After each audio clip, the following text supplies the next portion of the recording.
Good morning बच्चों।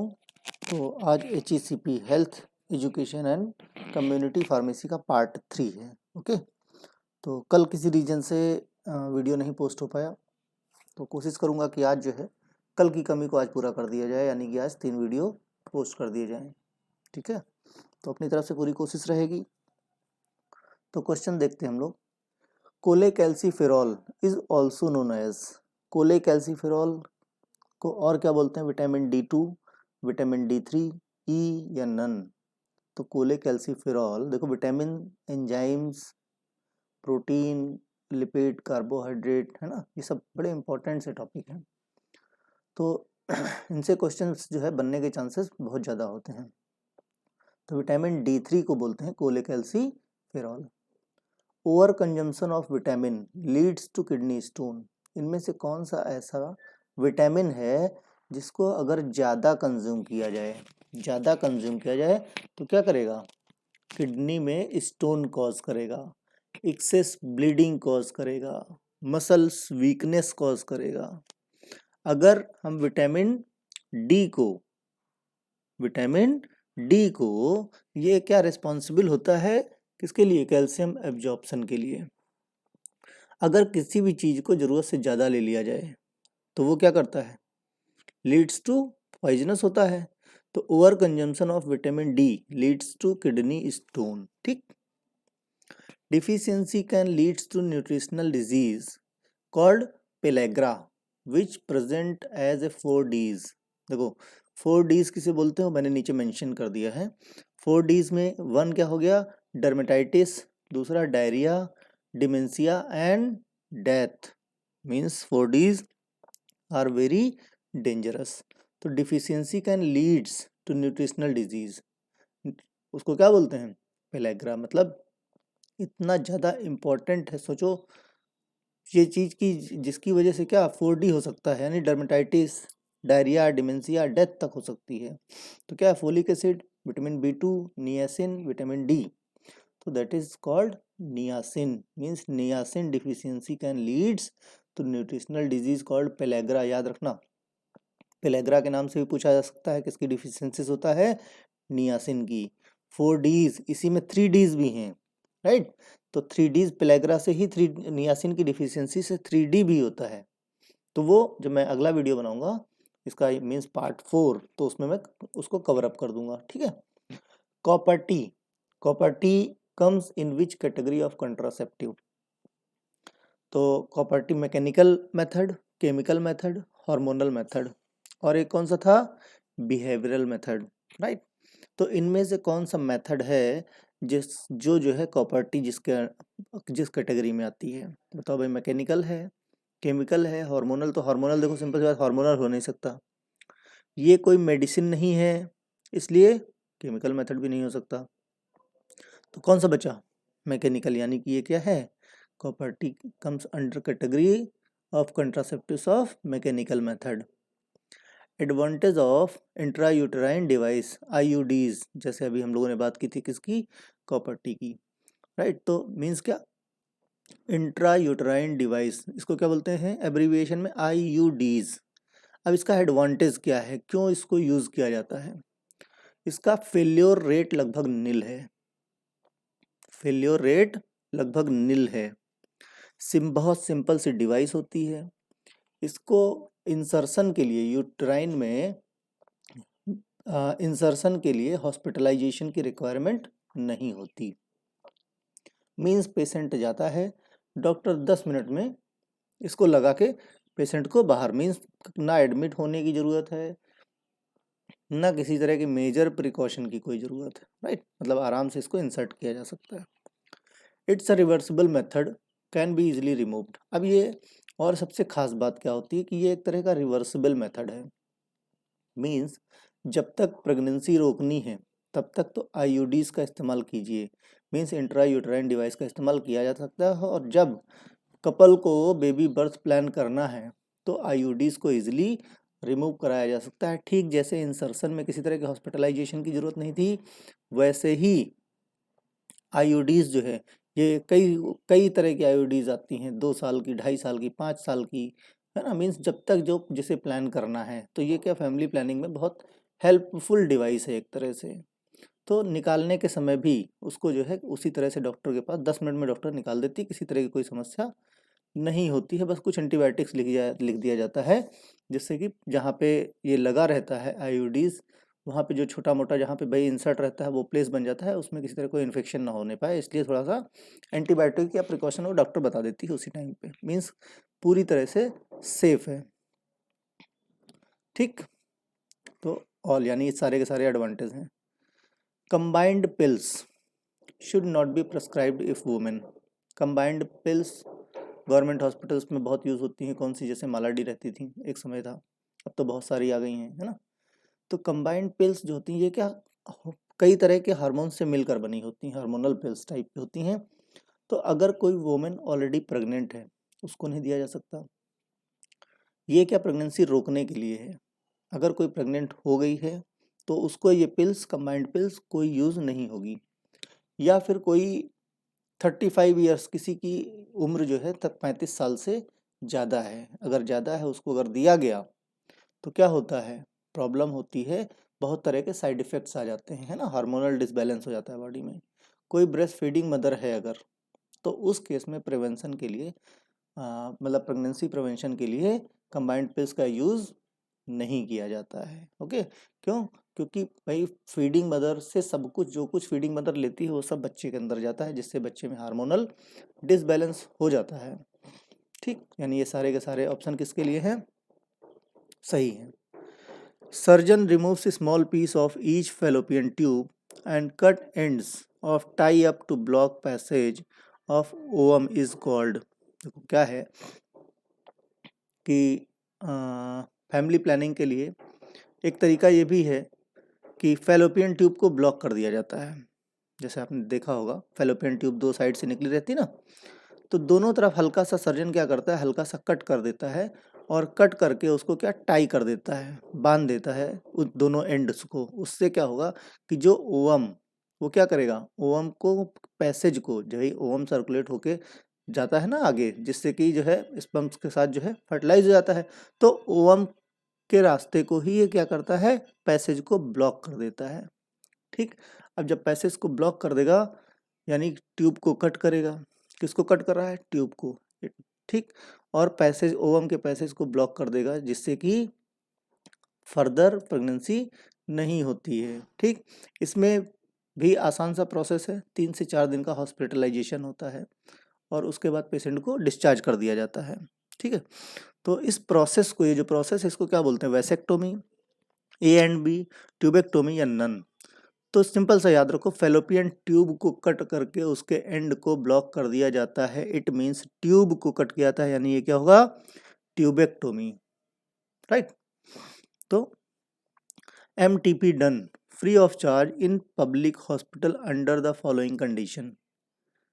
MTP medical termination of pregnancy किस condition में की जा सकती है, और फ्री ऑफ कॉस्ट की जाती है ना, जबकि लॉ के अगेंस्ट है MTP, लेकिन कुछ कंडीशंस स्टार मार्क करके, जैसे नहीं कंडीशंस अप्लाई, तो कुछ कंडीशंस लगा दी गई हैं कि जिन कंडीशन में पब्लिक हॉस्पिटल्स में free of charge MTP medical termination pregnancy यानी प्रेगनेंसी को टर्मिनेट किया जा सकता है, वो कंडीशंस कौन सी हैं, to save the life of pregnant women. अगर ऐसा कोई केस आ जाए कि इस चाहे बर्थ से, मीन्स अगर बर्थ हुई तो प्रेग्नेंट वुमेन की लाइफ को किसी तरह की कोई समस्या है, तो उस केस में प्रेगनेंसी टर्मिनेट की जा सकती है।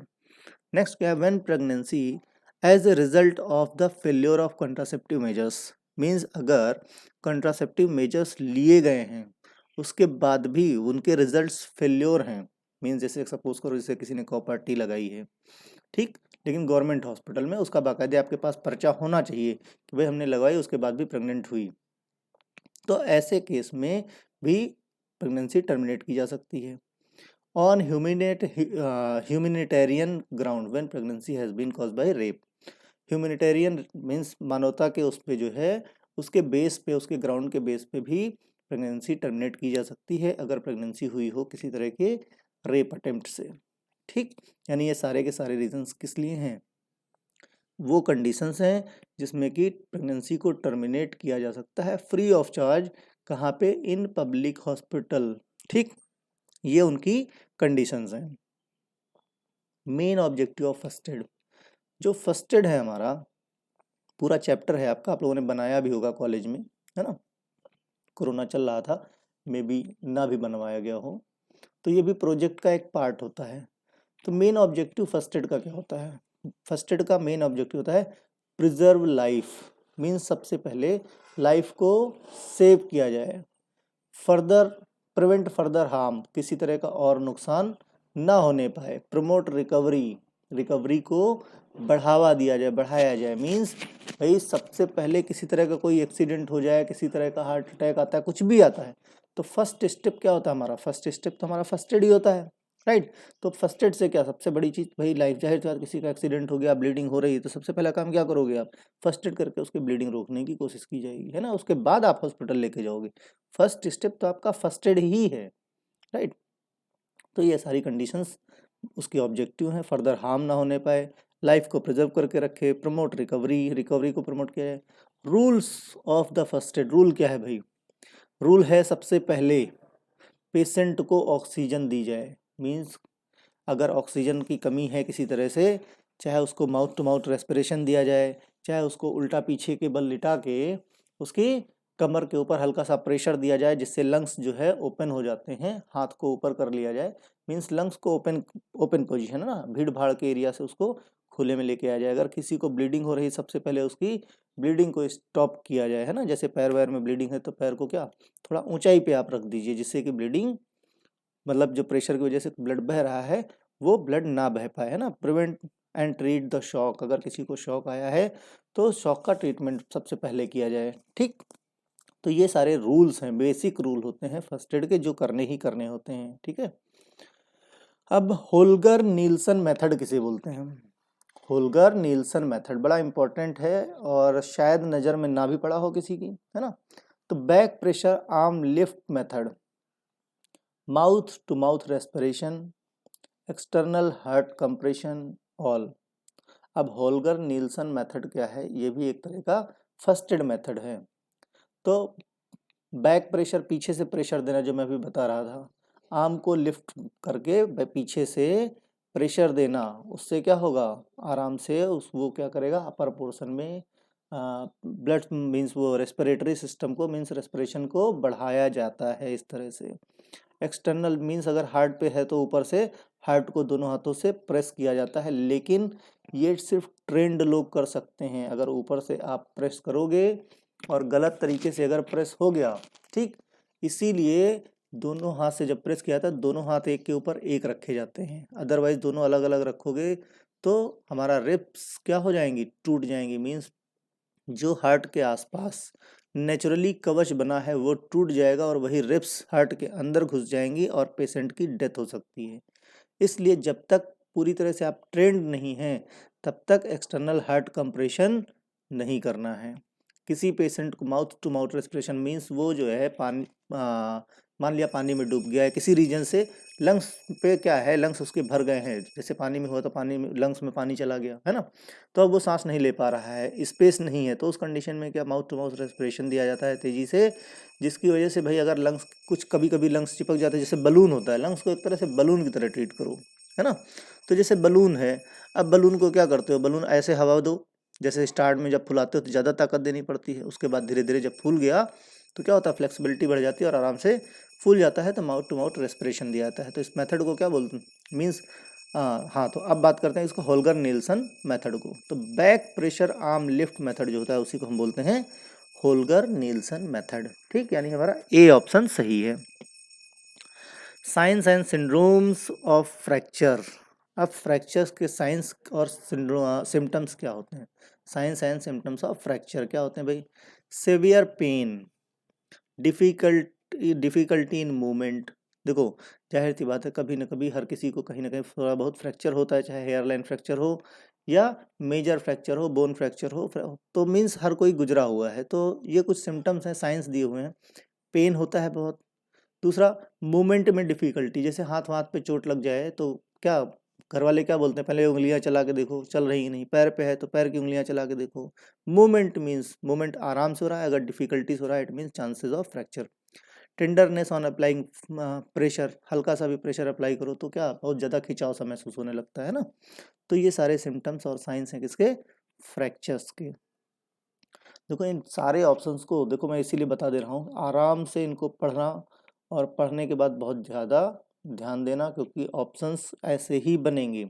अभी जैसे पार्ट 3 खत्म होगा, पार्ट 3 खत्म हुआ, पार्ट 4 स्टार्ट होगा, और पार्ट 4 स्टार्ट होने के बाद मैं खुद टेस्ट पेपर बनाऊंगा और आप लोगों को टेस्ट पेपर दूंगा, जिसको आप करेंगे, अपने नंबर्स बताएंगे, तो मुझे भी तो पता चले मैं जो पढ़ा रहा हूँ कितना कहाँ तक आप पहुँचे हो, राइट।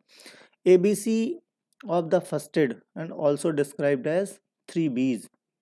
3B पे ये फर्स्ट एड को डिस्क्राइब किया गया है, ब्रीदिंग, ब्लीडिंग, बोन्स। अब इसमें दो तीन और एक ऑप्शन दे दिया जाए बोन्स, और बोल दिया जाए कौन सा ऑप्शन फर्स्ट एड के लिए है, बाकी 3 ऑप्शन चेंज कर दिए जाए, तो वहाँ पे ध्यान रखना है। इसीलिए मैं कह रहा हूँ सिर्फ ये मत देखो अरे 3 भी हैं, अच्छा ब्रीदिंग, ब्लीडिंग, बोन्स आपने पढ़ लिया, आपको हो गया बात सही, लेकिन एज इट इज़ तो क्वेश्चन पुट नहीं होता। तभी बच्चे क्या बोलेंगे, सर क्वेश्चन अजीब सा आया था। क्यों अजीब सा आया था भाई, जो चीज़ पढ़ा रखी है, ऑप्शन बता रखी है, और मैं ये भी बताता चलता हूँ कि इस तरह से क्वेश्चन पुट हो सकता है, तो फिर बाहर से कहाँ फंसा, है ना। तो इन चीज़ों को ध्यान देना, वो तो मैं जब अभी क्वेश्चन बनाऊंगा आप लोगों के लिए 4th पार्ट के बाद, तो खुद ही अंदाज़ा लग जाएगा आपको कि क्वेश्चन किस तरह से बनाए जाएंगे। Advantage of ground water. अब ग्राउंड वाटर का क्या एडवांटेज है ना। फ्री ऑफ, सबसे बड़ी चीज़ तो फ्री ऑफ पैथोजेनिक एजेंट्स होते हैं। अब आजकल आर ओ चल गया है, पहले लोग क्या करते थे, कुएं का पानी है ग्राउंड वाटर होता था, जो नल के पानी होते थे बढ़िया, दो थोड़ा सा निकाले। यही एक वजह है आज लोगों को प्रॉब्लम्स बहुत ज़्यादा हो गई है। क्यों, क्योंकि सारे मिनरल्स तो निकल जाते हैं, मिनरल्स मिलते नहीं, सब टीडीएस के पीछे पड़े हुए हैं, बराबर। ये नहीं देखेंगे कि कितना परसेंट मिनरल लिया जा रहा है ना।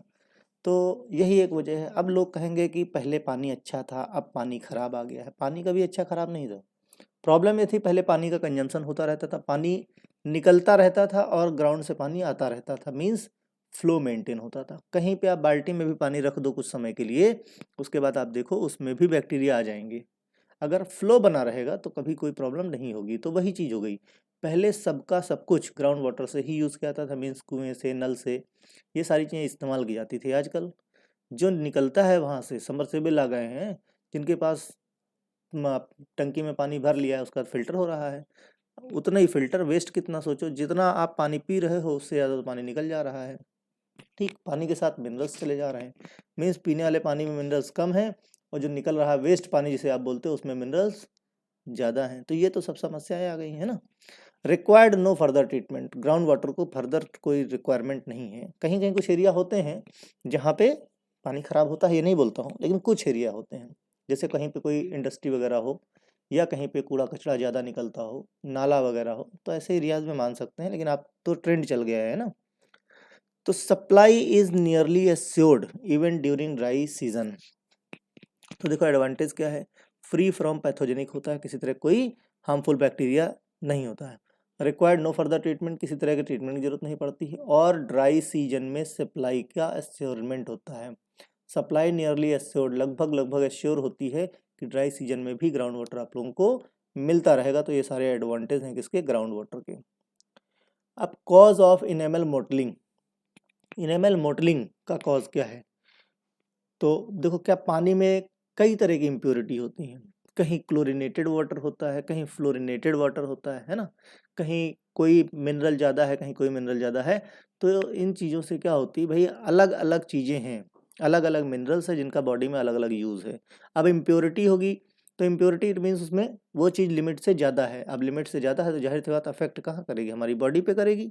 उसकी उतनी ज़रूरत नहीं है, लेकिन हम क्या ओवर ओवर कंजम्पशन कर रहे हैं ना उसको।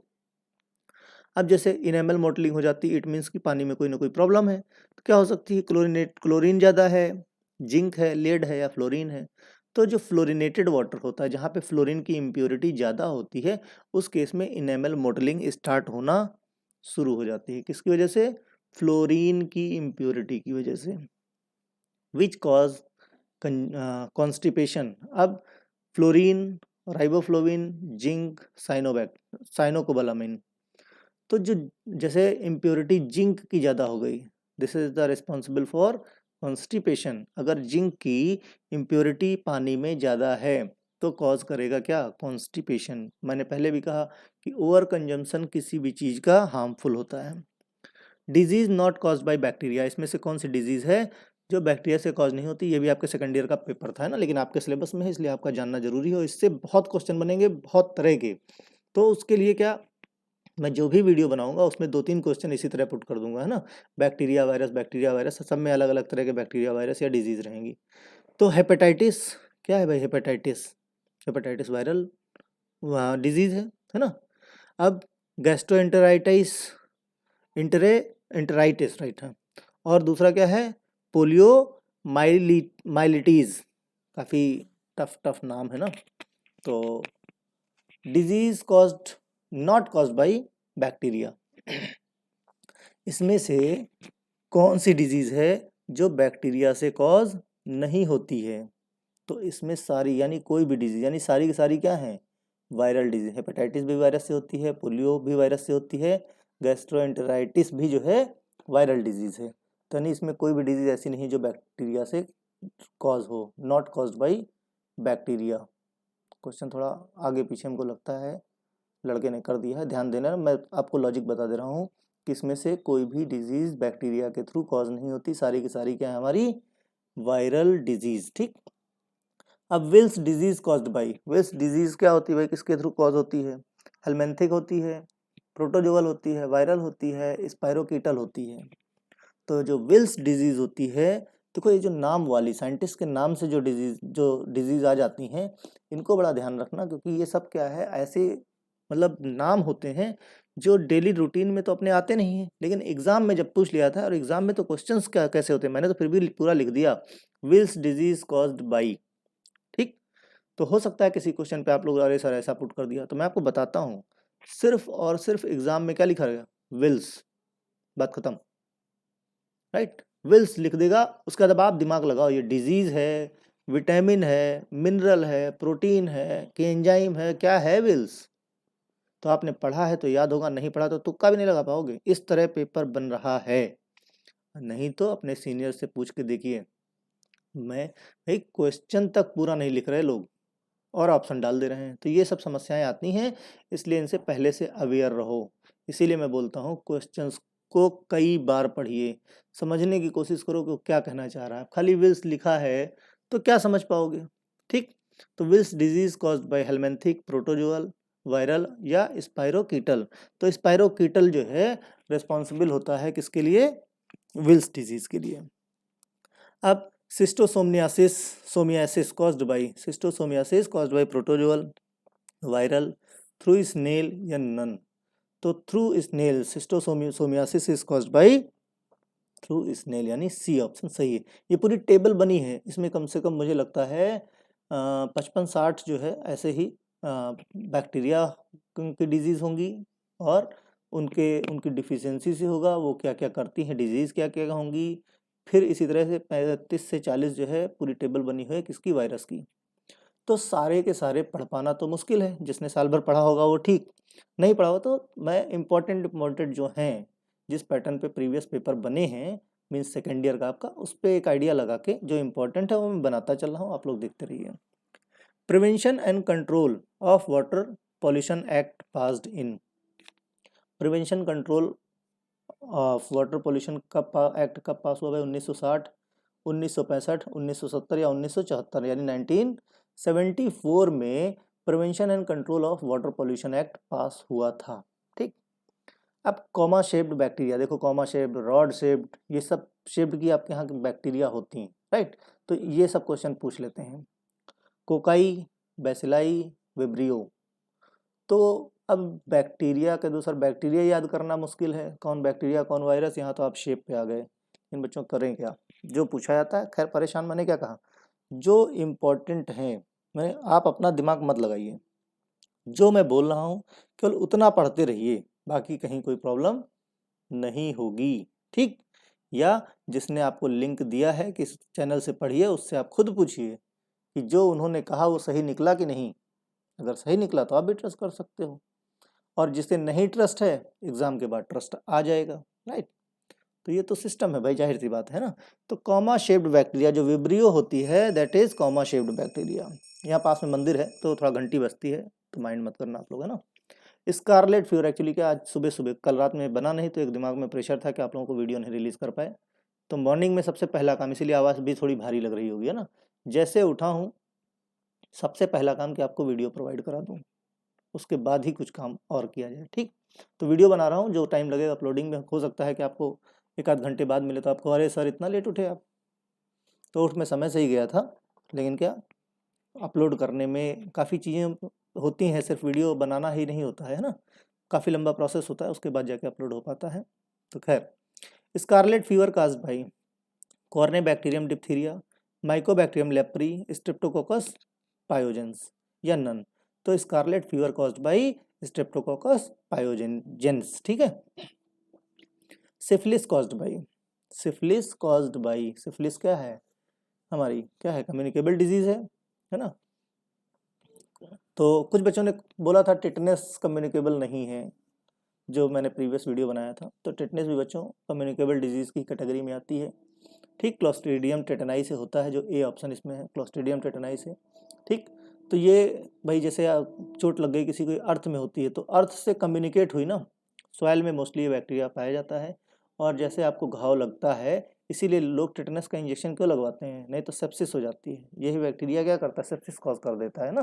तो जिसकी वजह से टिटनेस का इंजेक्शन लगवाया जाता है, ताकि कम्युनिकेशन मीन्स वो ज़्यादा आगे तक ना बढ़ पाए किसी तरह की कोई प्रॉब्लम, नहीं तो प्रॉब्लम बढ़ जाती है। तो syphilis caused bye Mycobacterium tuberculosis, Treponema palladium, देखो क्लोस्ट्रीडियम टेटनाई के बारे में मैंने बता ही दिया।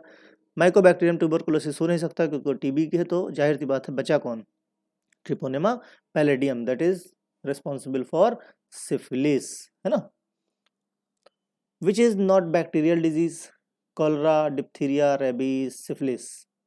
तो इसमें से कौन सी बैक्टीरियल डिजीज नहीं है, तो हमारा जो रेबीज है that is not bacterial disease, that is viral disease, right. Rest of cholera, diphtheria, syphilis all are bacterial disease. Treponema pallidum से आपका सिफिलिस हो गया, जैसे ना डिप्थीरिया से हो गया आपका डिप्थीरिया, कॉलरा, ठीक। तो दीज आर, हाँ रेबीज, ठीक। चिकन पॉक्स कॉजेटिव एजेंट क्या होता है चिकन पॉक्स का, मिक्सोवायरस, बॉर्डेटेला पर्ट्यूसिस, वेरिसेला जूस्टर या नन। तो जो वेरिसेला जूस्टर होता है, ये होता है चिकन पॉक्स का पॉजिटिव एजेंट। देखो अभी सब कुछ समझ में आएगा, मैं बोलता हूँ अभी सब समझ में आएगा, हाँ भाई वेरिसेला जूस्टर चिकन पॉक्स के लिए वेरी गुड, याद हो गया। लेकिन जब एग्जाम का टाइम आता है और क्वेश्चंस जो मैं इतने सारे बना देता हूँ, अभी इसलिए कहता हूँ अभी से जितना मैं, देखो बहुत तेज चल नहीं रहा हूँ, एक दिन में 1 या 2 वीडियो, ठीक। तो इसको आप 2-2 4-4 बार, मतलब जो जिस दिन बनाओ उसी दिन एकदम 100% पक्का कर लो, दिमाग में बैठ जाए, क्योंकि एग्जाम टाइम पे कौन सा कहाँ से पढ़ा था, बहुत सारा कन्फ्यूजन होगा। और प्रेशर, मैंने मेन चीज़ ऑनलाइन का प्रेशर बहुत खतरनाक है, इसलिए आप लोग अलर्ट रहिए इस चीज़ को, मतलब मान के चलिए अभी समय बहुत कम बचा है आपके पास, ठीक। तो चिकन पॉक्स पॉजिटिव एजेंट क्या है, वेरिसेला जूस्टर। तो आपके 25 क्वेश्चन पूरे हो गए। इसके बाद नेक्स्ट वीडियो मैं पोस्ट करूंगा किसका, कोगनोसी का पार्ट 3, ठीक है। बाय।